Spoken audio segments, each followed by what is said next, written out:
Everyone, आप सभी लोगों का स्वागत है। आज 9 अप्रैल है तो देखेंगे daily current affairs MCQ series में 10 प्रश्नों का अभ्यास संग्रह हम लोग देखेंगे, जिसमें महत्वपूर्ण टॉपिक को शामिल किया गया, सटीक उत्तर देने का प्रयास किया गया है।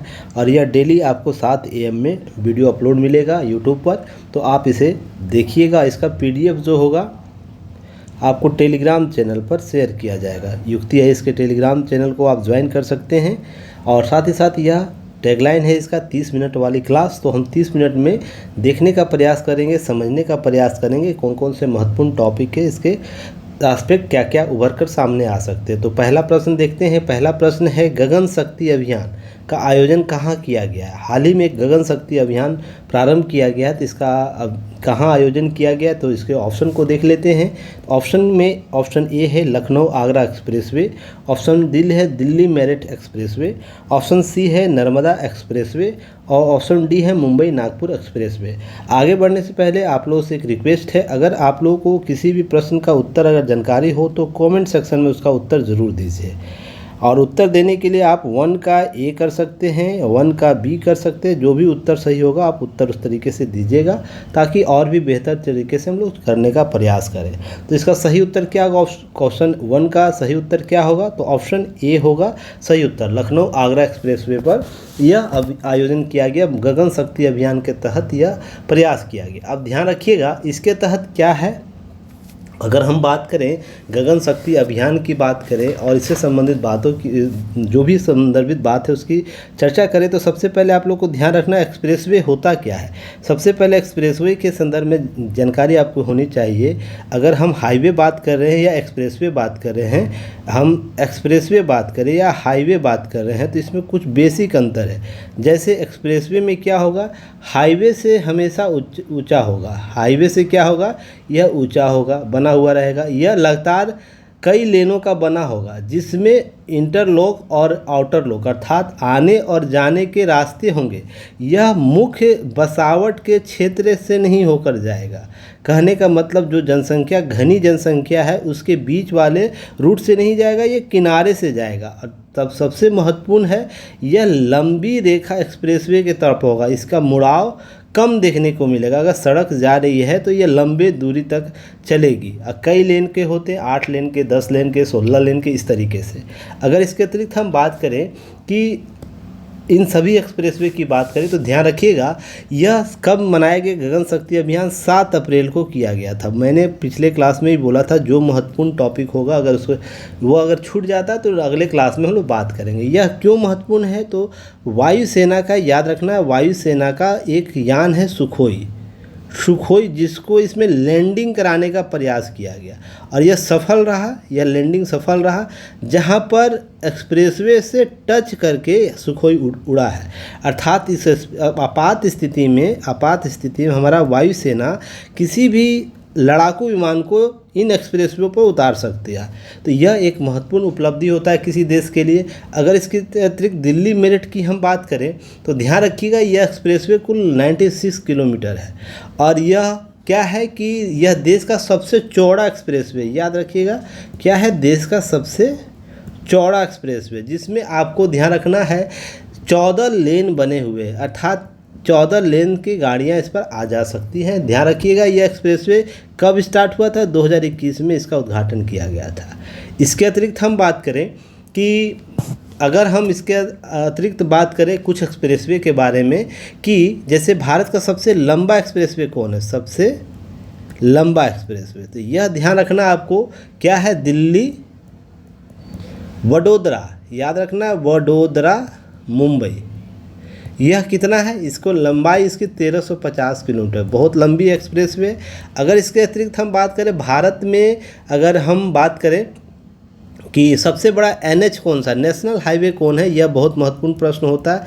यह 44 है, NH 44 जिसे कहते हैं। इसकी कुल लंबाई कितनी है, लगभग 35 किलोमीटर, लगभग 3745 किलोमीटर। और यह कहाँ से कहाँ तक जाती है, कन्याकुमारी से लेकर कहाँ तक जाती है, श्रीनगर तक जाती है। तो सबसे लंबा यह हाईवे है श्रीनगर, याद रखना है। अगर हम विश्व का सबसे बड़ा हाईवे की बात करें, विश्व के सबसे बड़े हाईवे, विश्व का सबसे बड़ा हाईवे हम बात करें तो ध्यान रखिएगा यह कौन है, पेन अमेरिकन, याद रखिएगा अमेरिकन हाईवे। हाईवे ये क्या है, यह कुल 14 देशों से होकर गुजरता है, 14 देशों से होकर गुजरता है। और यह ध्यान रखिएगा इसकी कुल लंबाई कितनी है, 30,000 किलोमीटर, 30,000 किलोमीटर, और इसे गिनीज वर्ल्ड रिकॉर्ड में शामिल किया गया। अगर इसके अतिरिक्त हम लोग बात करें, देखिएगा इसका सारा एक्सप्लेनेशन आप लोग को दिया गया है, तो आप इसे अपने PDF में प्राप्त कर सकते हैं, इसे रिवाइज कर सकते हैं। बाकी जो भी महत्वपूर्ण चीज़ें मैंने आप लोगों को कमेंट जो भी एक सॉल्यूशन के तौर पर आपकी चर्चा कर दिया हूँ। ध्यान रखिएगा यह इसलिए दिया जाता है कि आप इसके लिए नोट्स बना सकें, और नोट्स शॉर्ट फॉर्म में बनाइएगा और शेयर कर सकते हैं टेलीग्राम चैनल पर आप चीज़ों को शामिल कर। चलिए आगे हम बात करेंगे। ये क्वेश्चन नंबर 2 है, ध्यान रखिए क्वेश्चन नंबर 2 रिपीट हो गया है। तो घर में मतदान अभियान के संबंध में कौन सा कथन सही है। इस अभियान में 85 वर्ष से अधिक आयु के बुजुर्गों को शामिल किया गया है। इस अभियान में 50% से अधिक दिव्यांग मतदाताओं को शामिल किया गया। अभी लोकसभा चुनाव हो रहे हैं, उसके लिए यह महत्वपूर्ण हो जाता है। ऑप्शन के तौर पर देखते हैं, ऑप्शन ए है केवल 1 कथन सही है, केवल 2 कथन सही है, ऑप्शन सी न तो ए न तो 2। तो इसका सही उत्तर क्या होगा, ऑप्शन डी क्या है, इसमें उपयुक्त में से कोई नहीं। तो इसका सही उत्तर क्या होगा, ऑप्शन ए। याद रखना इसमें 85 वर्ष के आयु के बुजुर्गों को शामिल किया गया है। यहाँ पर 40% आपको सही उत्तर होता अगर 40% दिया रहता तो। अब यह क्यों इम्पोर्टेंट है, ध्यान रखिएगा। हाल ही में आपको अगर बात की जाए, मैं थोड़ा सा यहाँ क्लियर कर लूँ स्पेस, तो यहाँ ध्यान रखिएगा अभी 19 अप्रैल को जो लोकसभा चुनाव होना है उसका प्रथम चरण होगा। तो इसके लिए मतदाता पेटी, याद रखिएगा, जिसमें हम लोग बात करते हैं मतदाता दिव्यांगों के लिए मतदाता पेटी के तहत दिया जाता है सुविधा, जिसमें डाक पेटी बोला जाता है। इसके तहत मतदान दे सकते। इसके लिए 2 कैटेगरी आपको चुनाव आयोग के द्वारा बनाए गए, जिसमें 85 वर्ष से अधिक उम्र के जो होंगे उनको यह सुविधा दी जाएगी, और जिनकी दिव्यांगता 40% से अधिक है उनको यह सुविधा दी जाएगी। 19 अप्रैल जो शुरू होने विभिन्न राज्यों में लोकसभा चुनाव के जो पहले चरण में होने वाले उनकी बात हुई है। अब ध्यान रखिएगा यह कौन दिया है, इसके तहत ध्यान रखिएगा, इसके तहत पहला यह वोट कौन दिया है, तो इसे ज़रूर याद रखिएगा आप लोग, प्रश्न के तौर पर पूछा जा सकता है। बीकानेर, राजस्थान में बीकानेर है, वहाँ पर एक व्यक्ति है जिनका नाम आपको याद रखिएगा, 88 वर्षीय वो व्यक्ति हैं, वर्षीय व्यक्ति, उनका नाम क्या है, याद रखिएगा, ओंकार मल, याद रखिएगा ओंकार मल उनका नाम है। तो इस तरीके से याद रखना आप लोग को। चलिए आगे हम बात करते हैं, नेक्स्ट प्रश्न पर बात करेंगे, तीसरे नंबर प्रश्न पर। हाल ही में ऑकस बहुत महत्वपूर्ण है, इसे अच्छे से याद रखना आप लोग को है। सुरक्षा समझौता चर्चा में रहा, हाल के दिनों में चर्चा, इसका कारण क्या था, ऑप्शन ए देख लेते, कथन 1 देख लेते, नए सदस्यों अर्थात जापान को शामिल करने पर बातचीत शुरू करने के लिए, या सुपरसोनिक क्रूज मिसाइल के परीक्षण करने के लिए। यह एक सुरक्षा समझौता के तौर पर देखा जाता है। तो इसे हम देखते हैं ऑप्शन ए में क्या है, ऑप्शन ए केवल 1, केवल 2, न तो 1 न तो 2, और ऑप्शन डी उपयुक्त में से कोई नहीं। तो इसमें क्या पूछ रहा है, तो इसका कारण क्या था, कारण केवल पूछ रहा है, यह नहीं पूछ रहा है सत्य असत्य कौन है। दोनों कारण हो सकते हैं कि क्या केवल एक कारण इसके संदर्भ में बताना, इस प्रकार के भी आपको प्रश्न फॉर्मेट बनाया जा सकता है। इसका सही उत्तर क्या होगा, ऑप्शन ए केवल एक कारण है, सुपरसोनिक क्रूज मिसाइल अगर परीक्षण करना होगा किसी देश के द्वारा किया जाएगा, न कि संगठन के द्वारा किया जाएगा। तो यह प्रश्न ऐसे ही ऑप्शन गलत दिखा रहा है। तो थोड़ा सा आप लोगों को क्या करना है, आपको थोड़ा माइंड पर प्रेशर भी डालिएगा ताकि चीज़ों को एनालिसिस कर सके। तो इसका सही उत्तर क्या होगा, केवल 1 सही होगा।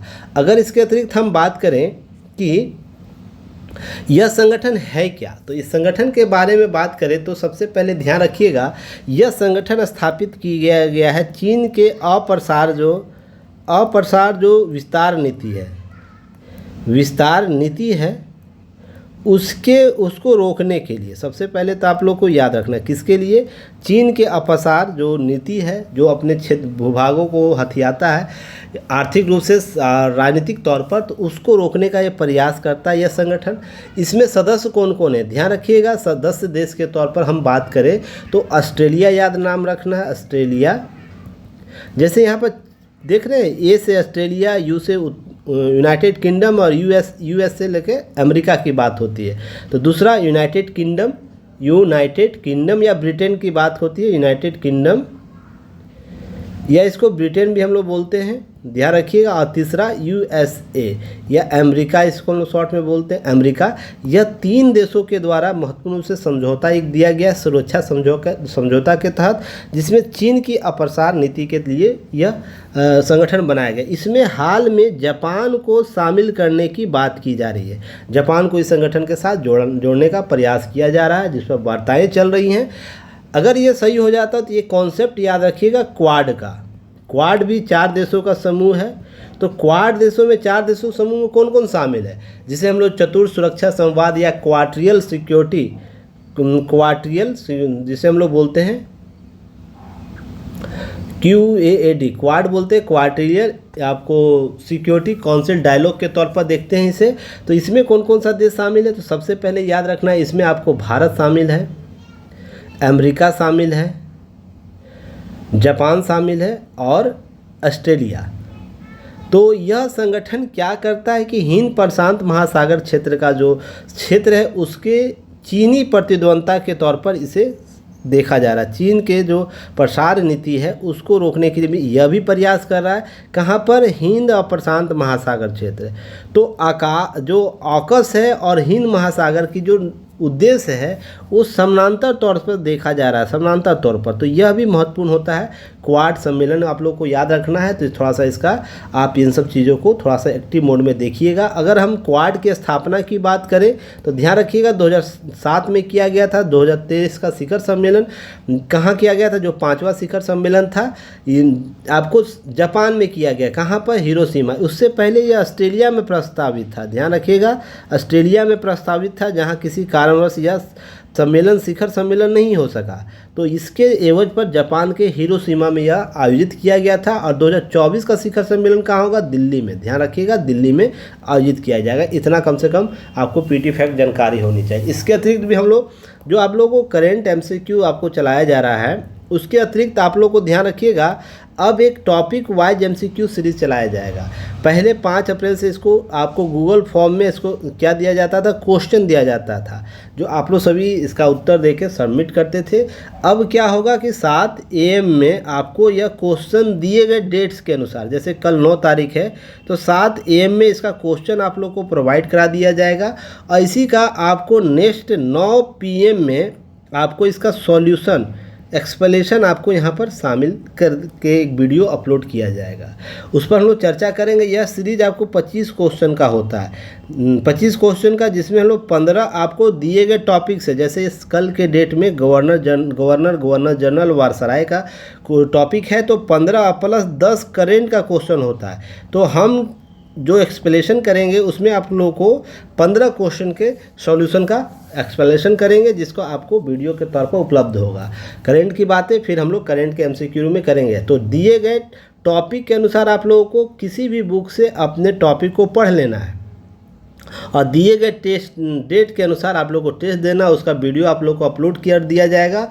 और डेली करंट अफेयर्स MCQ तो डेली आपको आ ही रहा है, तो अपना डेट के अनुसार टॉपिक देख लीजिए, रिवाइज कीजिए उसको बेहतर तरीके से। और क्या होना है, आने वाले डेट के आधार पर हम लोग प्रश्न का अभ्यास भी करेंगे, उसका सॉल्यूशन भी देख लेंगे एक शॉर्ट वीडियो के तौर पर। 30 से 35 मिनट का वीडियो वो भी होगा, तो प्रयास किया जाएगा सारे तथ्यों को देखने का। तो नेक्स्ट क्वेश्चन पर देखते हैं, चौथे नंबर प्रश्न पर हम आते हैं। तो क्या है, यूरोप में, ध्यान रखिएगा यूरोप में बात हो रही है कि सबसे बड़े ज़पोरिज़िया परमाणु ऊर्जा संयंत्र किस देश में, जो हाल ही में चर्चा में रहा। थोड़ा सा यहाँ पर एक परमाणु संयंत्र की बात हो रही है, वो किस देश में हुई है जिस पर हाल ही में हमला हुआ है। तो ध्यान रखिए, इसका ऑप्शन देख लेते हैं। ऑप्शन के तौर पर कौन कौन सा शामिल है। ऑप्शन 1 है यूक्रेन, ऑप्शन बी है रूस, ऑप्शन सी है पोलैंड, ऑप्शन डी है हंगरी। हाल ही में जीपोरिजिया जो परमाणु संयंत्र है वो संयंत्र किस देश में स्थित है। तो ध्यान रखिएगा, यह रूस में स्थित है, और जिस पर यूक्रेन ने ड्रोन हमला कर क्या किया है, आपको उसके परमाणु संयंत्र पर क्या किया, हमला किया, जिससे वो क्षतिग्रस्त हो गए। इसके चलते, इसके कारण ध्यान रखिएगा, इसके कारण आपको एक संगठन है, अंतर्राष्ट्रीय संगठन है, जिसे हम लोग क्या बोलते हैं, अंतर्राष्ट्रीय परमाणु ऊर्जा, अंतर्राष्ट्रीय, ध्यान रखिएगा, अंतर्राष्ट्रीय परमाणु ऊर्जा आपको अभिकरण या एजेंसी भी बोलते हैं, इसके द्वारा चिंता व्यक्त किया गया। क्यों किया गया कि परमाणु ऊर्जा हमेशा परमाणु संयंत्र होता है। जैसे हिरोशिमा नागासाकी में जैसे बम गिरा था, याद होगा, हिरोशिमा और नागासाकी, कमेंट सेक्शन में बताइएगा हिरोशिमा और नागासाकी कब बम गिराए गए थे। उसके दुष्प्रभाव आप लोगों को पता होगा, किस तरीके से लोगों को प्रभावित किया था। अगर किसी परमाणु संयंत्र से आपको रेडिएशन उत्सर्जित होता है हमले के बाद, तो यह समस्या उत्पन्न करता है आसपास के बसावटों के लिए। तो यह एजेंसी परमाणु ऊर्जा अभिकरण के तौर पर अंतर्राष्ट्रीय संगठन गठित किया गया, इंटरनेशनल एटॉमिक एनर्जी एजेंसी। तो यह जवाबदेह है परमाणु के किसी प्रकार के लेन देन या उससे संबंधित किसी प्रकार घटना के संतुलन की स्थिति को बनाए रखने के लिए। यह एक विश्व की स्वायत्त संस्था है, ध्यान रखिएगा, स्वायत्त संस्था है। तो यह भी आप लोग को याद रखना है, स्वायत्त संस्था है, जिसका उद्देश्य परमाणु ऊर्जा का शांति प्रयोग करने के लिए, शांति प्रयोग के तौर पर होना चाहिए।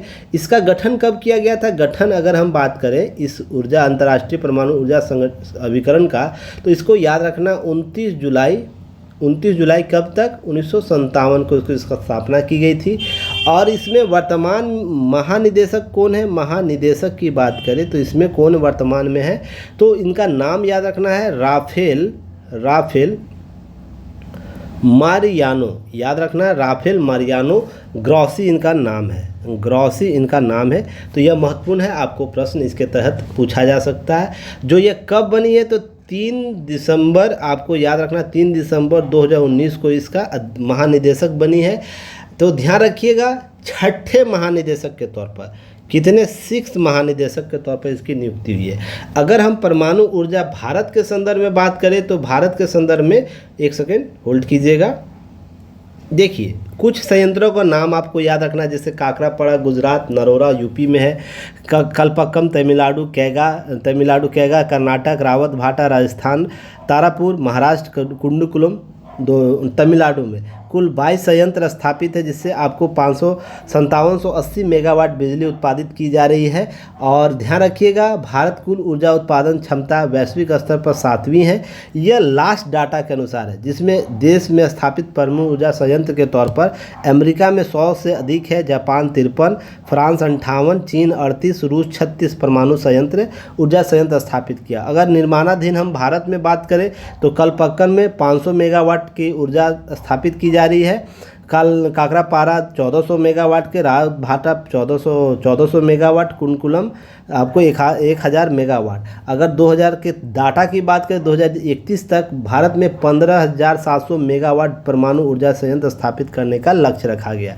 तो भारत के संदर्भ में ये आंकड़ा आप देख सकते हैं। चलिए नेक्स्ट प्रश्न को देखते हैं। हाल ही में किसे GI टैग दिया गया, ध्यान रखिए GI टैग दिया गया। एक है ऑप्शन मीरज, ऑप्शन बी है तानपुरा, ऑप्शन सी है लांजिया सोरा पेंटिंग। तो ऑप्शन देख लेते हैं।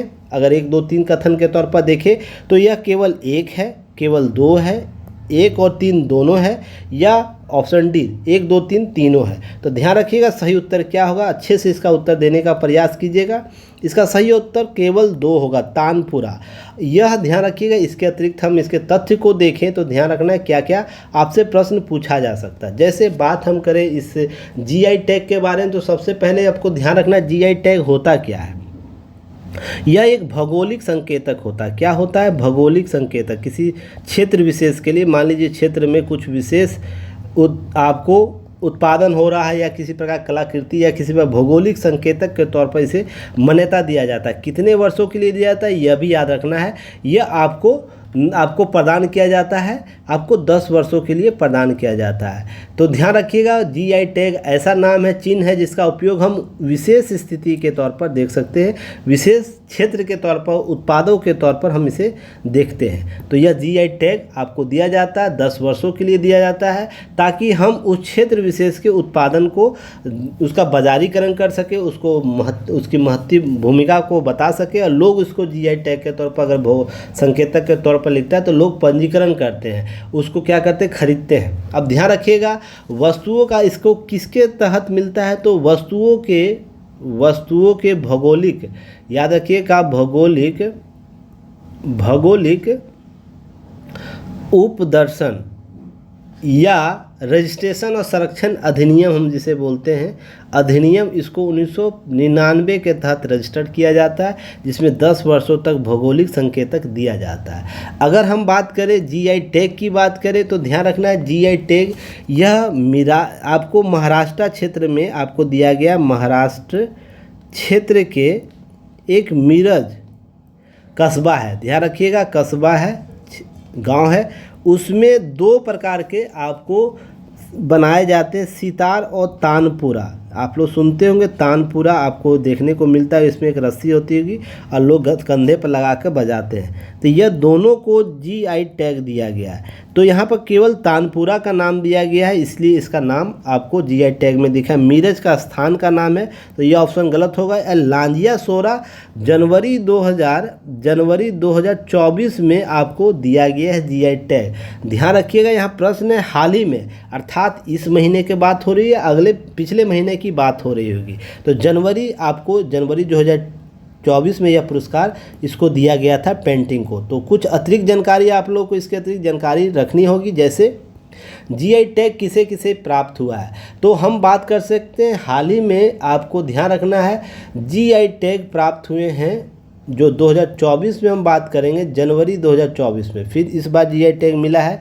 तो जनवरी 2024 में कुल 17 उत्पादों को दिया गया था जीआई टैग, जिसमें उड़ीसा की हम बात करेंगे, उड़ीसा है, आपको इसी तरह आंध्र प्रदेश है, पश्चिम बंगाल है, गुजरात है, इसी तरह अन्य राज्यों का नाम आपको याद रखना है। तो इसमें ध्यान रखिएगा, अगर हम अरुणाचल प्रदेश की बात करें, अरुणाचल प्रदेश के जीआई टैग उत्पादों की बात करें, तो ध्यान रखिएगा, इसमें एक लकड़ी, कांचो लकड़ी को मिला है जीआई टैग, जिसे शिल्प बनाया जाता है, शिल्प के उत्पाद बनाए जाते हैं। अगर हम वेस्ट बंगाल की बात करें, वेस्ट बंगाल की बात करें, तो ध्यान रखिएगा, इसमें आपको बहुत से दिया गया है, जैसे तेगल साड़ी को दिया गया है। दूसरा आपको याद रखना है, गर्दा साड़ी को दिया गया है। उसी तरह सुंदरवन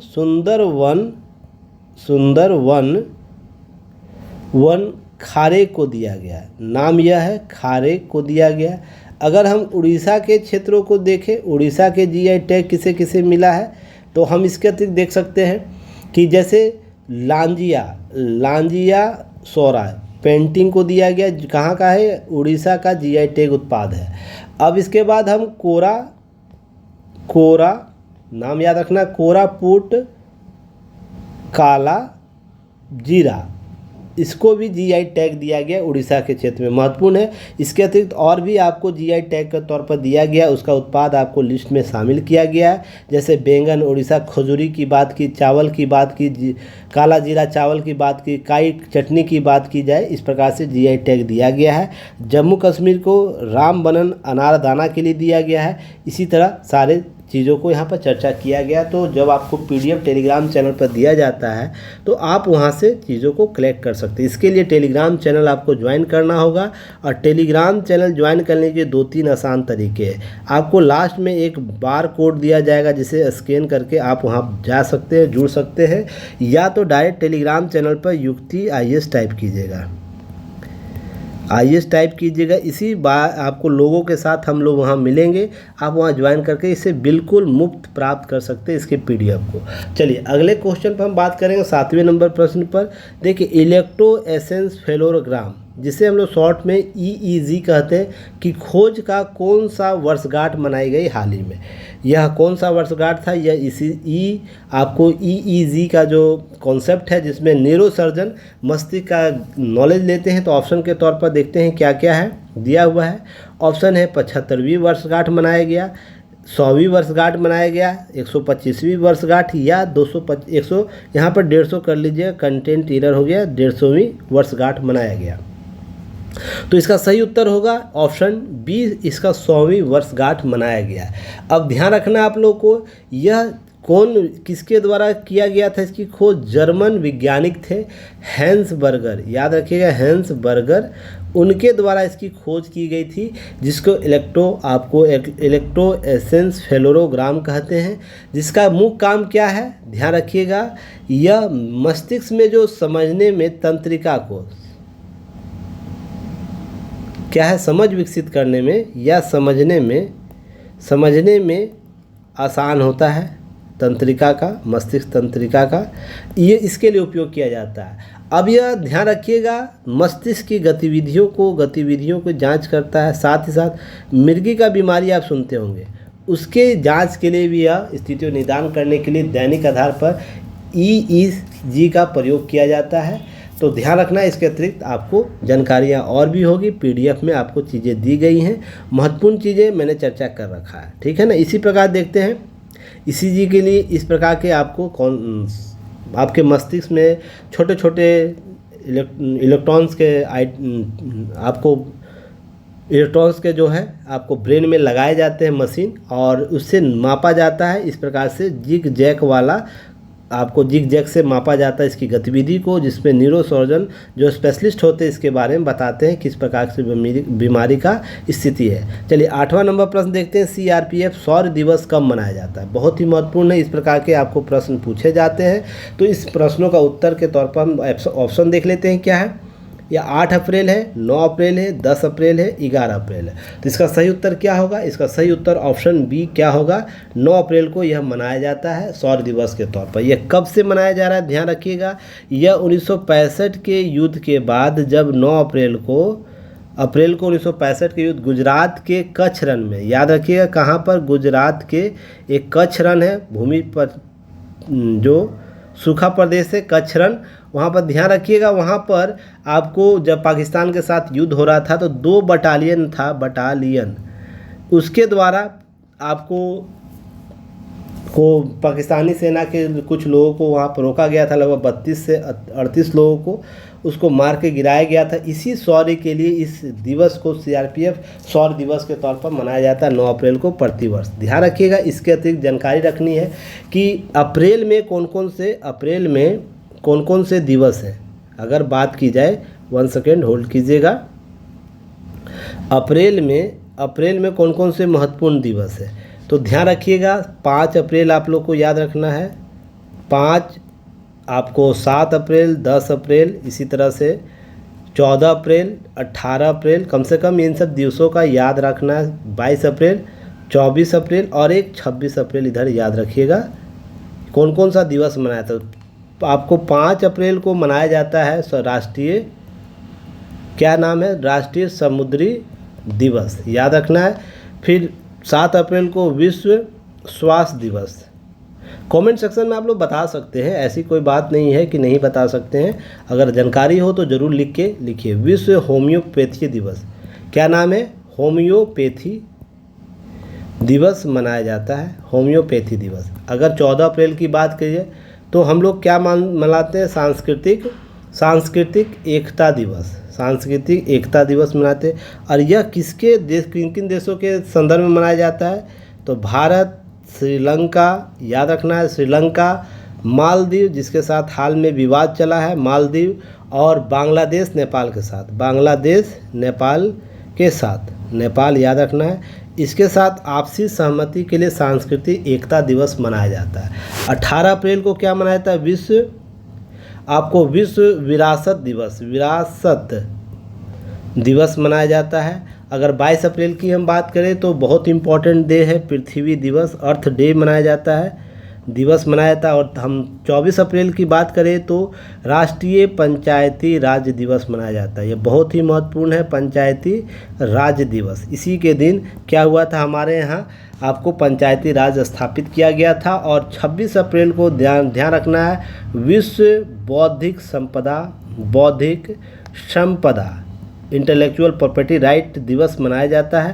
तो इस प्रकार से अप्रैल में बहुत ही महत्वपूर्ण दिवस मनाए जाते हैं कुछ, जो आपको एग्ज़ाम में पूछे जा सकते हैं। तो आप इसका रिवाइज कीजिएगा ताकि बेहतर उत्तर लिख सके, ठीक है ना। चलिए नेक्स्ट प्रश्न पर हम जाते हैं।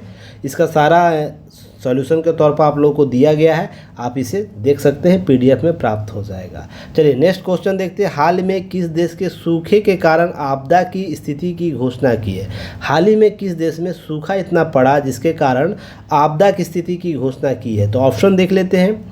हम बात कर रहे हैं ऑप्शन ए में मोजाम्बिक की, option B Kenya, option C Zimbabwe, option D Ecuador. तो इसका सही उत्तर क्या होगा, इसको याद रखना है। इसका सही उत्तर ऑप्शन आपको सी होगा, जिम्बाब्वे, जहां पर सूखे के कारण राष्ट्रीय आपदा की घोषणा की गई है। अगर इसके अतिरिक्त हम अगर कुछ बातें करें, वन सेकेंड, आपको ऑप्शन ही पहले खुल गया, कोई बात नहीं। अगर इसके अतिरिक्त हम सूखे की बात करें तो ध्यान रखिएगा, इसके लिए जिम्बाब्वे जब भी इस क्षेत्र में आता है, जिम्बाब्वे आपको जाम्बिया और मलावी जैसे क्षेत्रों में अत्यंत सूखा वाला क्षेत्र बन जाता है, सूखा वाला क्षेत्र हो जाता है।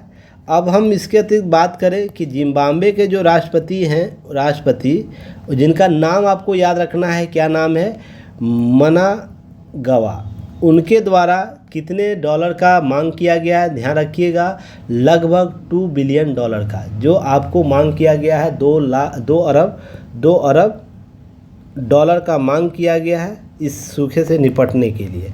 अब इसके अतिरिक्त बात करें हम कि सूखा के क्षेत्र में बात करते हैं, तो यह क्षेत्र जिम्बाब्वे के आसपास वाले क्षेत्र, जिम्बाब्वे का जो क्षेत्र है, अगर हम उसकी बात करें तो ध्यान रखिएगा, इसके अगर हम पूर्व में कौन सा देश है तो इसको याद रखना है, मोजाम्बिक। अगर हम बात करें पूर्व के बाद पश्चिम में हम बात करें तो इसको बोत्सवाना याद रखिएगा, बोत्सवाना इसका आपको राष्ट्र है। अगर हम पश्चिम में बात करें, पूरा पश्चिम उत्तर की तरफ बात करें तो जिम्बाब्वे है। जिम्बाब्वे के बाद जाम्बिया आपका होगा। जिम्बाब्वे के तो हम बारे में बात ही कर रहे हैं ना, जाम्बिया है। और इसके आपको इसी के जस्ट कुछ देश के बाद आपको विक्टोरिया झील है, जिसके बॉर्डर आपको याद रखनी है। यहाँ से प्रश्न आपको पूछे जाते हैं। तो अगर मैप में हम बात करें तो उसको मैप में हम लोग देख सकते हैं, क्योंकि आसान होगा मैप में समझने के लिए। तो मैप में ध्यान रखिएगा, देखिए यहाँ पर लेक के बारे में चर्चा किया गया, थोड़ा सा कलर में चेंज कर लूँ। यहाँ लेक है विक्टोरिया, जो युगांडा, केनिया, तंजानिया के साथ सीमा साझा करती है। और यह सबसे बड़े मीठे पानी का क्या है, दूसरी सबसे बड़े मीठे पानी का झील है। तो कमेंट सेक्शन में आप लोगों को बताना है प्रथम मीठे पानी का झील, सबसे बड़ा झील कौन सा है। अगर हम इसकी तट रेखा केनिया में बात करें तो 6% है विक्टोरिया झील का, युगांडा में 43% और तंजानिया में 51% द्वारा साझा किया जाता है। इसके छोटे छोटे नदियां हैं जिसके बारे में आप लोग देख सकते हैं। अब ध्यान रखिए, जिम्बाब्वे यहीं पर है जिसमें आपको सूखा का क्षेत्र देखने को मिला है। चलिए आगे हम प्रश्न पर बात करें, अगले टॉपिक पर। लास्ट टॉपिक है, जल्दी हम समाप्त करें, 33 मिनट हो गया है। चलिए तो थोड़ा सा इसके प्रश्न को देखते हैं। प्रश्न क्या है, निम्न में से कौन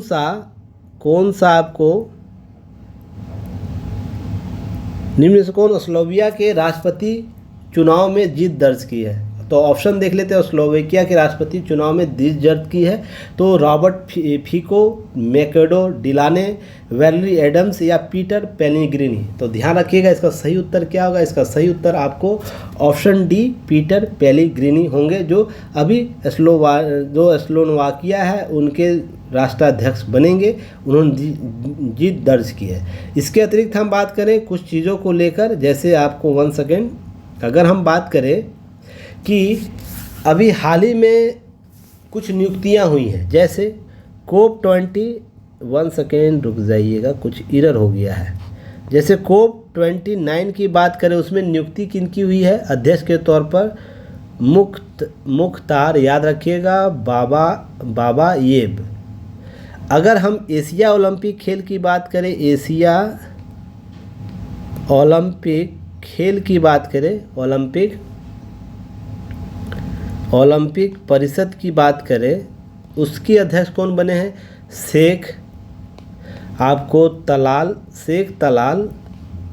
शेख तलाल फहद अल अहमद अल सलाह, याद रखिएगा, लंबा नाम है, अल सलाह नाम याद रखिएगा। अगर हम बात करें अमेरिका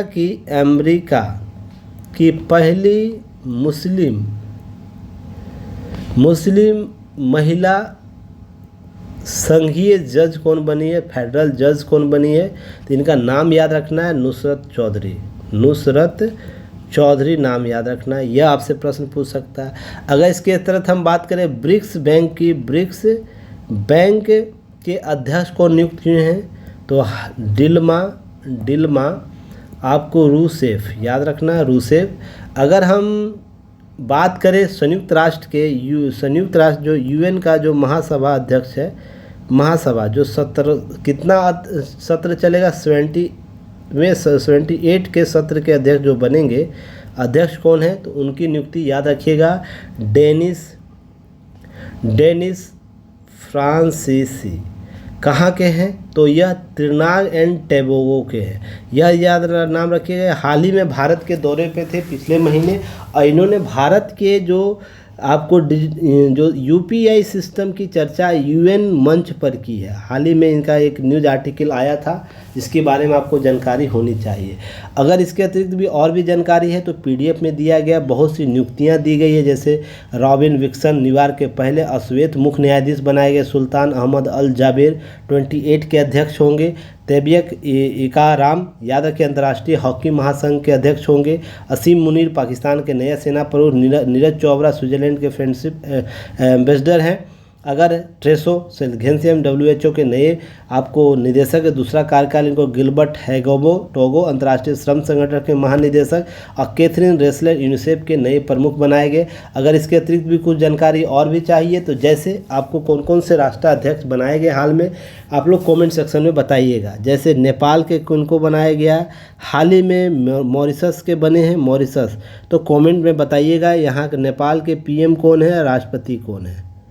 इसी तरह से मॉरिशस के राष्ट्रपति कौन है, PM कौन है, ये बताइए कमेंट सेक्शन में। चलिए कल फिर हम एक नए न्यूज़ एनालिसिस के साथ मिलते हैं, और साथ ही साथ आप लोग को ध्यान रखना है, युक्ति है इसको सपोर्ट कीजिएगा, और भी बेहतर हम लोग चीज़ लाएंगे आप लोगों के लिए, बहुत ही बेहतर सुविधाएं लेकर आएंगे। तो इस बार कोड को स्कैन करके आप डायरेक्ट टेलीग्राम चैनल से ज्वाइन कर सकते हैं, वेबसाइट विजिट कर सकते हैं, या ऐप डाउनलोड कर सकते हैं। ऐप डाउनलोड करने के लिए लिंक आप लोगों को प्रोवाइड किया जाता है, या तो जाइएगा, आपको स्कैन करने के लिए टेलीग्राम चैनल पर एक पिक्चर भेजा गया है, अगले स्लाइड में मैं स्कैन करने वाला भी आप लोग को डाल दूंगा, ताकि आसानी से आप लोग ऐप डाउनलोड कर सके। चलिए फिर कल मिलते हैं, तब तक के लिए धन्यवाद, जय हिंद।